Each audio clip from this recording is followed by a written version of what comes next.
以到我哋嚟一個總結啦。後現代藝術，後現代啊，唔單止將高雅藝術拆到支離破碎，連背後支撐高雅藝術嘅高雅文化都搞到無影無蹤。你睇下 Tracey Emin 嗰張牀最離譜啊，250萬英鎊啊！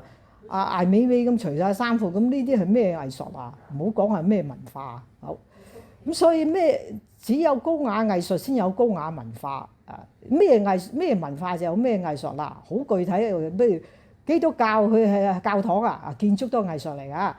咁啊，穆斯林回教咪清真寺啊，即係比較具體啲嚇。佛教咧就有佛寺啊。咁啊，講翻嚟世俗啲啦。美國咪60年代個 popular culture 即係流行文化，咁咪有 pop music 有 pop art 啦。咁我哋講翻嚟東方啦，東方香港咧60年代嘅時候有一笪地方叫大笪地嘅。大笪地嗰陣時60年代香港仲係四日供水一次嘅，嗰陣時好艱難嘅，收音機冇電視機嘅，仲係即係咁講嚇。咁啊有呢笪地方大笪地咧，當時咧就即係生活即物質唔係咁豐富啊，咁所以啲大人咧就得閒咧就坐低喺度喺度坐住個凳仔喺度剝瓜子傾下偈。大人啲男人拎住個雀籠啊，攞住個收音機啊，好巴閉嘅，有收音機聽啊。啲細路仔咧污糟邋遢咁啊，周圍走嚟走去嚇。咁啊佢就食啊即係咩啊？如果唔係食 pizza hut 啊，嗰陣時食咩啊？食大排檔啊，嗰張凳仔好高㗎嚇。咁呢啲叫做咩？市井文化好嘈㗎，市啊街市嘅市啊，市井文化就市井藝術。佢哋唔會話老老實實靜巴啦咁畫幅畫㗎，佢哋有畫，不過係漫畫。大家都知道啦，王宅嘅老夫子秦先生大番薯啊，即係佢哋唔會話即係高雅藝術啊嘛，而家佢啲咁嘅市井文化、市井藝術啊。咁所以只有高雅文化先有高雅藝術啦。咁我而家講兩笪地方啦。即係講下咩叫做高雅文化、高雅藝術。一笪地方咧就係維也納，維也納就係 Habsburg 家族奧匈帝國嘅首都嚟㗎。當時 Habsburg 家族就邀請嗰啲 musician 啊 Mozart 係其中一個，就嚟呢個維也納作曲。作咩曲啊？呢班宮廷咧，呢班即係 palace 呢班 court 咧，呢班貴族咧要跳舞㗎嘛，要音樂㗎嘛。咁所以 Waltz 就咁走出嚟啊。Beethoven 係另外 Beethoven 係一個好特別。佢唔係寫 waltz 嘅，佢寫交響樂㗎。呢啲另外一個一陣間先提到先講下。講翻呢個音樂嚇。咁音樂啦，咁Habsburg 家族亦都熱衷於畫嘅。咁Vienna 咧有好多 museum 嘅，其中一個叫做藝術史 museum，裏邊咧就係 Habsburg 家族收藏17、18世紀歐洲嘅 artist， 非常非常難能可貴。去邊度揾啊？17、18世紀嘅 artist， 喺 Vienna 呢個 museum 睇到，就係要多謝呢個 Habsburg 家族啊。咁 Habsburg 家族呢啲高雅文化，呢啲宮廷文化一直影響到整個歐洲皇室，一直去到第一次世界大戰結束。咁一個好典型嘅 example 就係呢個西方嘅 high fashion 啊，嗰啲 princess 嗰啲皇后皇帝就男女都着都係嗰啲衫啊。西方嘅高雅嘅 high fashion 啊。即係高級時裝啊，好 evening wear 有講嘅，就係個 root 就係嚟自於Habsburg 家族呢啲高雅文化。咁高雅文化講，咁Vienna 到而家今時今日到而家都係音樂之都嚟嘅。一講 classical music 一定講 Vienna 好靚嘅呢個城市啊，好似去翻去童話故事咁樣啊。咁Vienna 市中心有個紫色大廳嘅。去紫色大廳聽音樂嗰啲男女，每年咧 New Year 咧 celebration 都有音樂會㗎，嗰啲行 opera。咁你去紫色大廳聽音樂嗰啲男女咧，個個都要執到正嘅，佢唔會踢個牛嘅笠嘅拖鞋咁啊走去聽嘅嚇。所以呢啲叫做高雅文化、高雅藝術 Vienna。講完 Vienna 咧，咁我哋嚟翻一個截然不同嘅高雅文化、高雅藝術嘅地方，就去到周莊。喺中國江蘇嘅昆山，周莊係典型嘅江南水鄉，江南啊嘛，長江以南。中國嘅江蘇省就喺長江以南，水鄉即係有水啦。整個周莊咧，就中國政府保留咗周莊500-600年前嘅明朝嘅時候嘅風貌嚟嘅。小橋流水啊，嗰啲當時啲文人雅士，呢啲小橋流水啲水咧。好似意大利威尼斯咁啊！而家但係係中國式嘅小橋流水，又另外一種風景嚟嘅。咁當時啲文人就喺呢度咧吟詩作樂嗱。儒家我頭先講過啦，儒家一直係中國啊，自古以嚟即係漢武帝啊，直到平前即係中國上流，即係儒士呢啲都係儒士，都係上流，都係讀書人嚟㗎。個個腹有詩書氣自華，得閒咧就嚟呢度周莊呢度做咩啊？吟詩作樂。儒家高雅文化咧就有4種高雅藝術，大家都知啦，琴棋書畫啊。所以大家不妨咧去完維也納咧，領略西方嗰種高雅文化味嘅截然不同啊！嚟翻周莊呢度中國嘅儒家高雅文化咧去翻5、600年前啊，另外一番滋味，即係咁講嚇。好，我即係講高雅文化、高雅藝術。好，講到呢度咧，咁我哋要講翻咁今時今日21世紀嘅高雅文化去咗邊啊？冇晒啦，俾呢個後現代搞到啊！所以我哋要發起呢個再啟蒙運動啊！咩叫做再啟蒙啊？未講呢個運動之前咧，我要解釋下咩叫做再啟蒙。再啟蒙即係再次啟蒙，即係有一次啟蒙運動咧，係有一次啟蒙。第一次嘅啟蒙運動就喺意大利翻去意大利。意大利當時就大家都知啦，一講就係文藝復興啊嘛。當時即係中世紀嘅歐洲都係教會控制啊，即係甚至乎而家整個西方都係基督教噶，更何況當時中世紀嘅老百姓個個都文盲嘅，要靠呢個即係教會咧就請啲 artist 嚟畫聖經故事，其中一個好出名嘅 Italian artist 就係畫聖經故事，佢畫嘅光的藝術叫做 Caravaggio， 佢畫啲光到而家唔會有人畫嘅，因為有 computer 有 spotlight 呢樣，但係當時 Caravaggio 係畫㗎，畫到好精彩佢啲光的藝術。唔好講翻嚟轉頭，咁當時聖經咧，即係教會就請啲 artist 畫聖經故事啊，咁就所以要啟蒙啊嘛，即係醒覺，即係要獨立思考，即係唔係話即係盲從淨係聽教會就講聖經故事，所以爆出咗好燦爛嘅文藝復興啊！唔淨止藝術嘅，藝術就除咗畫之外，我仲有Beethoven， 而家講 Beethoven啦，貝多芬咧就係受到呢次第一次嘅啟蒙運動影響咧，就寫 symphony。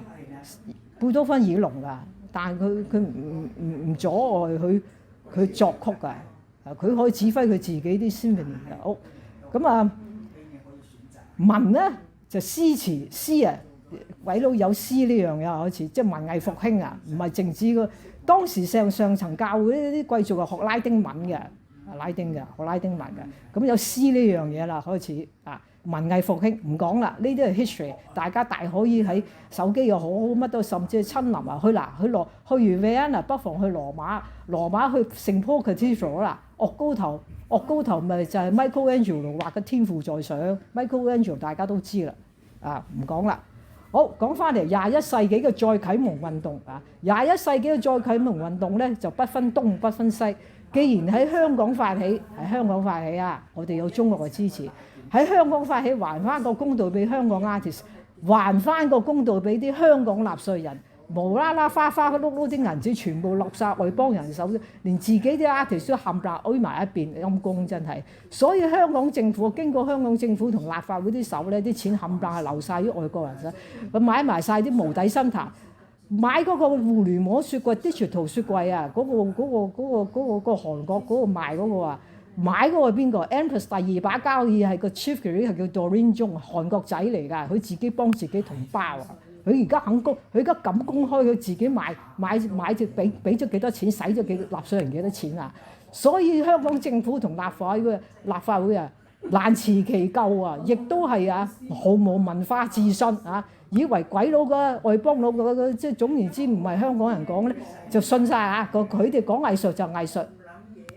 有冇獨立思考第一個獨立思考就要香港政府同埋立法會嗰班唔知咩議員好，講到21世紀入正題再啟蒙運動既然有中國支持，有中國 artist 仲有中國學者我將學者擺埋一邊先，翻轉頭講下中國 artist 之外咧，我哋有中國支持嘅話，我哋就可以聯合呢個一帶一路嘅國家。點解一帶一路咧？點解唔西方啊？點解唔西？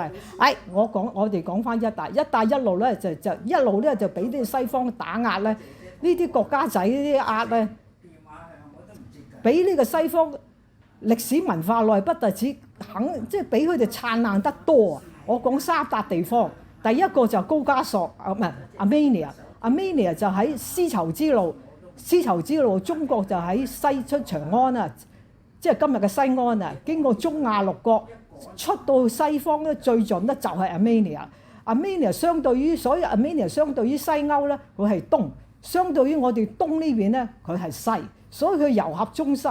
佢哋啲 art 咧Armenia 一直咧都係藝術輸出㗎。佢唔係雖然個地方好細啊，但係佢自古以嚟佢俾好多大國統治過啊！上古時代係羅馬帝國，跟住就希臘啦、亞歷山大，跟住就係波斯咧。中世紀就 Ottoman Turks 跟住奧蒙古，到近代俄羅斯，但佢一直係藝術輸出㗎，佢唔係藝術輸入㗎。我講一個好精彩嘅例子咧，藝術輸出Armenia 係全球第一個 Christian 國家嚟，咁你一講就起碼有2000年歷史，咁佢哋要起 church。起教堂啊！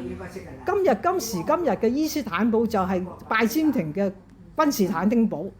咁奧圖曼大帝打冧咗拜占庭之後，就將呢個 church Sophia Church 咧，就變咗做清真寺啊！佢可以打爛入邊啲嘢，但係外形佢打爛唔到啊！外形係乜嘢啊？半圓形嘅屋頂，四邊四棟，種典型嘅東正教拜占庭東正教嘅風格。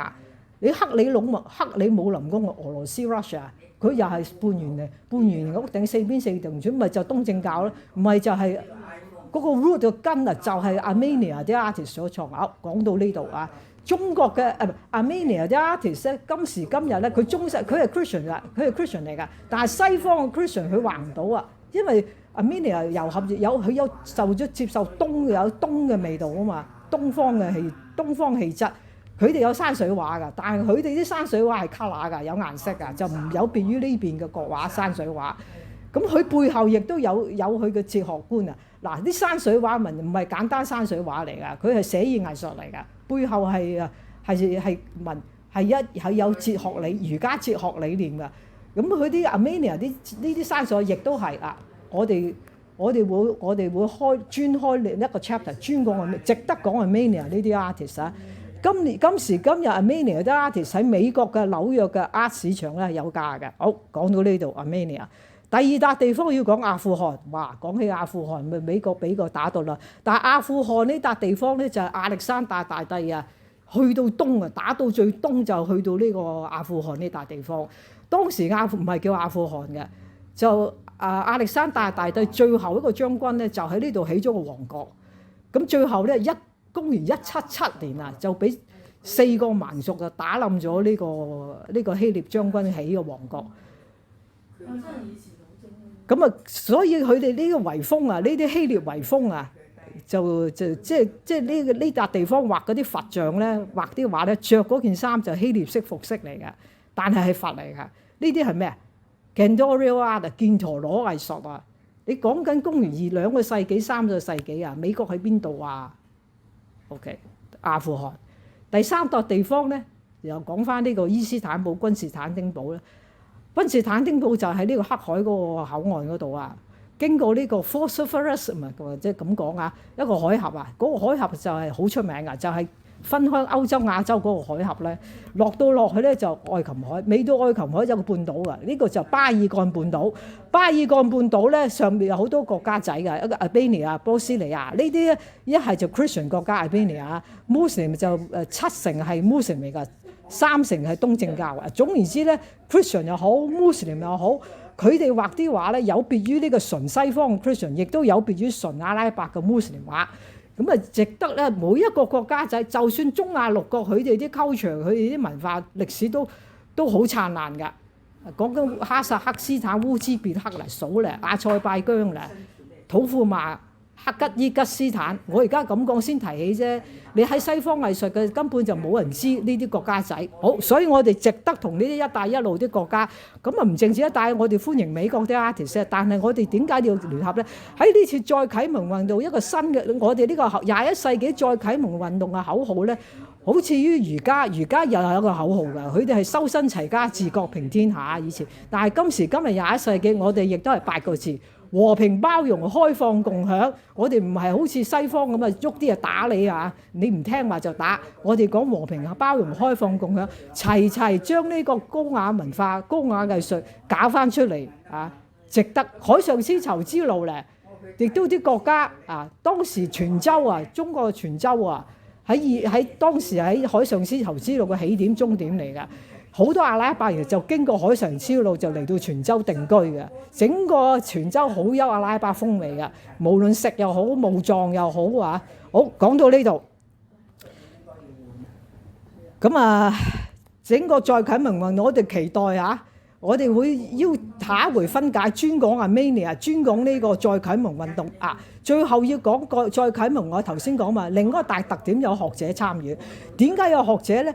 寫意藝術就唔係簡簡單單好似梵高自己講，佢畫張凳畫張牀，背後個哲學理念咧，源自於東方。佢個東方其實係日本嘅 Zen 啊 ，Zen 啊 ，Zen 其實就中國禪嘅日本讀音嚟嘅。講來講去都係受到東方嘅哲學嘅影響嚟嘅。一定要講哲學㗎，畫寫意藝術佢唔係亂畫嗰個 artist。咁所以我哋要開 conference 呢個我哋呢個再啟蒙運動咧，開 conference 就唔好似 Art Basel 咁啊，開 exhibition 好似開 fashion show 咁樣嘅，毫無呢個哲學觀念㗎，冇㗎。佢哋講咩？講咩美學啊？佢根本都冇畫，都佢講到咩啊？我哋有 artist 就講，佢哋之間 artist 真正嘅 artist 畫寫意藝術 artist 去講美學。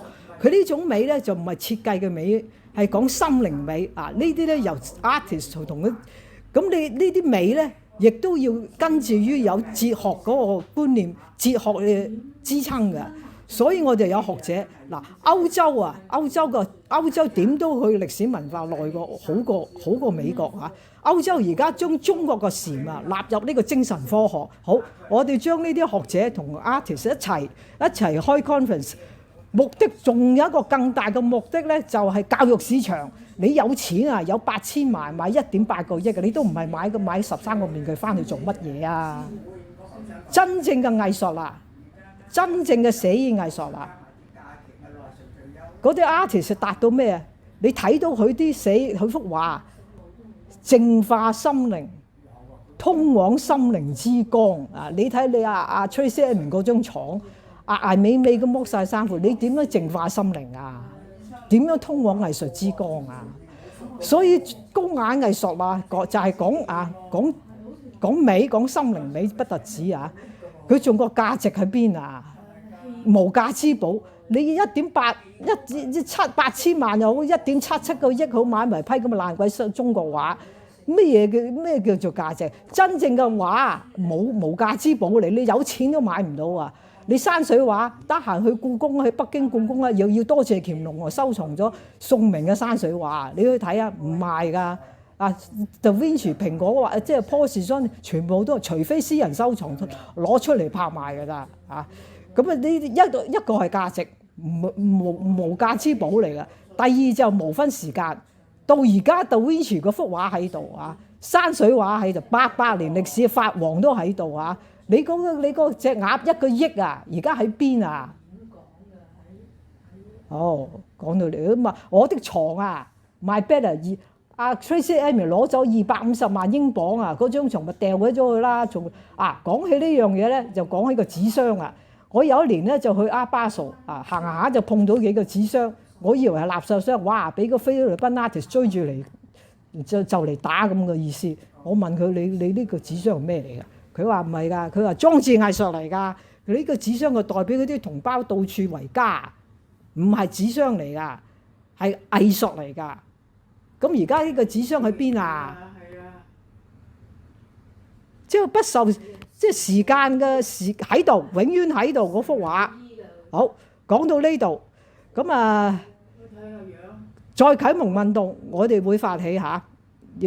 首先要呼籲香港政府支持我哋先嚇。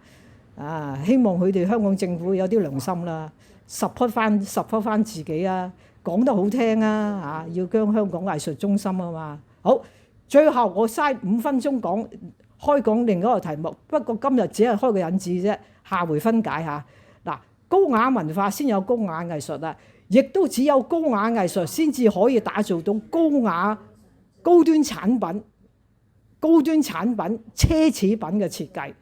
我講嘅好具體，其實頭先我都提到㗎啦，就係 high fashion。法國嘅 Christian Dior 又好，Valentino 又好，YSL Italian 我講緊嚇，就甚至乎即係 designer high fashion 嘅 designer，不論國籍啊，一定讀 fine art 出身㗎。佢唔係讀蘇斯巴，又唔係讀我的床啊。第二個例子咧就係城市設計。